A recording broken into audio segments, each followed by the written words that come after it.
Ration మాఫియాపై కొరడా జుల్పించేందుకు సిద్ధమవుతోంది AP సర్కార్. కాకినాడ పోర్టులో డిప్యూటీ సీఎం పవన్ కళ్యాణ్ పర్యటనతో రేషన్ మాఫియా అంశం హాట్ టాపిక్ గా మారింది.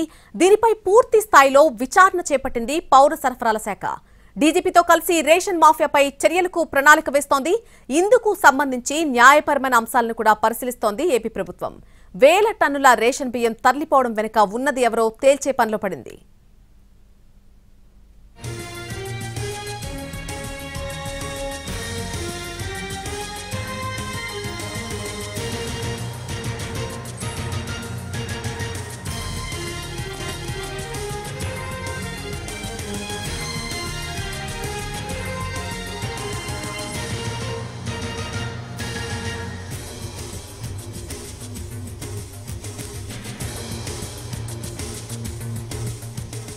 రేషన్ మాఫియాపై కొరడా జుల్పించేందుకు సిద్ధమవుతోంది ఏపీ ప్రభుత్వం. కాకినాడ పోర్టులో డిప్యూటీ సీఎం పవన్ కళ్యాణ్ పర్యటనతో రేషన్ మాఫియా అంశమనేది ప్రస్తుతం హాట్ టాపిక్ గా మారిపోయింది. దీనిపై పూర్తి స్థాయిలో విచారణ చేపట్టింది పౌర సరఫరాల శాఖ. డీజీపీతో కలిసి రేషన్ మాఫియాపై చర్యలకు ప్రణాళిక వేస్తోంది. ఇందుకు సంబంధించి న్యాయపరమైన అంశాలను కూడా పరిశీలిస్తోంది ఏపీ ప్రభుత్వం. దీనికి సంబంధించి పూర్తి అప్డేట్ మా ప్రతినిధి రాము అందిస్తారు. రాము, ఏపీ ప్రభుత్వం చర్యల దిశగా ముందుకు వెళ్తోంది. ఈ మాఫియాకి సంబంధించి పూర్తి అప్డేట్ ఏంటి?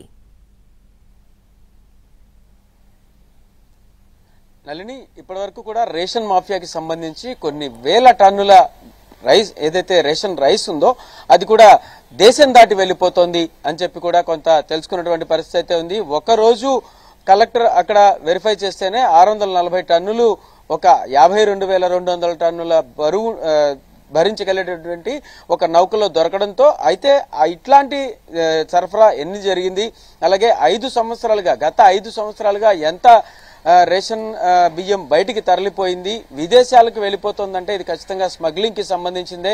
ఈ రకంగా రేషన్ మాఫియా చేస్తూ రేషన్ స్మగ్లింగ్ చేస్తున్నారు అనే విధంగా కూడా కొంతవరకు డిప్యూటీ సీఎం పర్యటనలో మాట్లాడినటువంటి పరిస్థితి అయితే ఉంది. అయితే దీనికి సంబంధించి డిప్యూటీ సీఎం పవన్ కళ్యాణ్ అక్కడికి వెళ్ళినప్పుడు కూడా ఆయన్ని అక్కడికి లోపలికి వెళ్లనివ్వకపోవడం, అలాగే అంతకు ముందు రోజు కలెక్టర్ కనుక్కోవడం, దీనికి సంబంధించి అక్కడ తనకు వచ్చినటువంటి అవాంతరాలు, ఆ తర్వాత దీని మీద పూర్తి స్థాయిలో అసలు న్యాయపరంగా చట్టపరంగా ఎటువంటి అంశాలుంటాయి, ఇటు డీజీపీతో కూడా చర్చించి దీనికి సంబంధించి ఏ రకమైనటువంటి విధానాలతో ముందుకు వెళ్తే ఖచ్చితంగా దీని మీద ఒక కట్టుదిట్టమైనటువంటి చర్యలు తీసుకునేటటువంటి అవకాశం ఉంటుంది అనే విధంగా కూడా ప్రభుత్వం అయితే ప్రణాళికలు వేస్తున్నటువంటి పరిస్థితి అయితే ఉంది. ఇంకొక పక్కన ఇప్పటికే ఈ రోజు నాదెండ్ల మనోహర్ కూడా మాట్లాడుతూ దీనికి సంబంధించి ఇన్ని వేల టన్నులు అంటే ఒక పోర్టు కాదు, అటు కృష్ణపట్నం పోర్టు కావచ్చు, విశాఖ పోర్టు కావచ్చు, ఈ పోర్టులన్నింటిలో కూడా మిగతా పోర్టుల నుంచి కూడా కొంత రేషన్ బియ్యం తరలించేటందుకైతే అన్ని రకాలుగాను వీళ్ళు చేసినటువంటి పరిస్థితి అయితే ఉంది. గత 5 సంవత్సరాలుగా కూడా ఎండియు వాహనాలను కూడా కొంతవరకు దీనికి వినియోగించుకున్నారన్నట్టుగా కూడా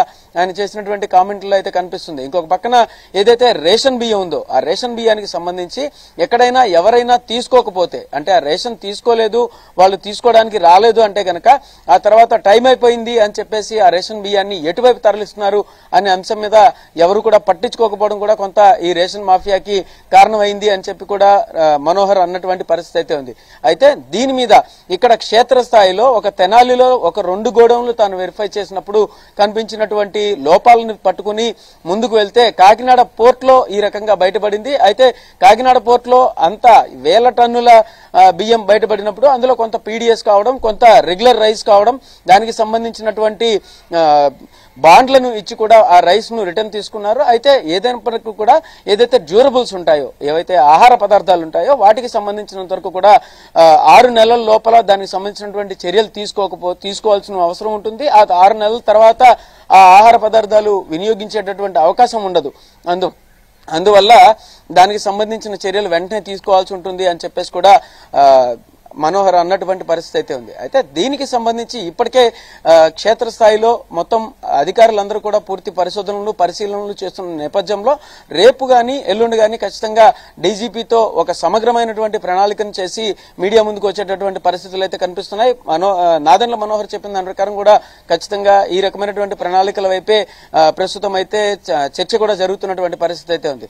అయితే ఖచ్చితంగా రేషన్ మాఫియాని పూర్తిగా కట్టుదిట్టం చేసి ఇకపై పేదవాడికి చేరాల్సినటువంటి రేషన్ బియ్యం ఏదైతే ఉందో అది ఖచ్చితంగా క్షేత్రస్థాయిలోకి చేరే విధంగా కూడా అన్ని రకాల జాగ్రత్తలు తీసుకుంటామని నాదెండ్ల మనోహర్ అన్నారు. ఇంకొక పక్కన గత ప్రభుత్వంలో మంత్రిగా ఉన్నటువంటి కన్నబాబు కూడా అక్కడికి వెళ్లి చూసిన తర్వాత పరిస్థితులు వేరే ఉన్నాయని చెప్పేసి కూడా మాట్లాడినటువంటి పరిస్థితి అయితే ఉంది. ఏదైనా మొత్తానికైతే మాత్రం రేషన్ మాఫియా మీద ప్రస్తుతం కూటమి ప్రభుత్వం అయితే పూర్తి స్థాయిలో కొరడా జులిపించేందుకైతే సిద్ధమవుతున్నటువంటి పరిస్థితి అయితే ఉంది.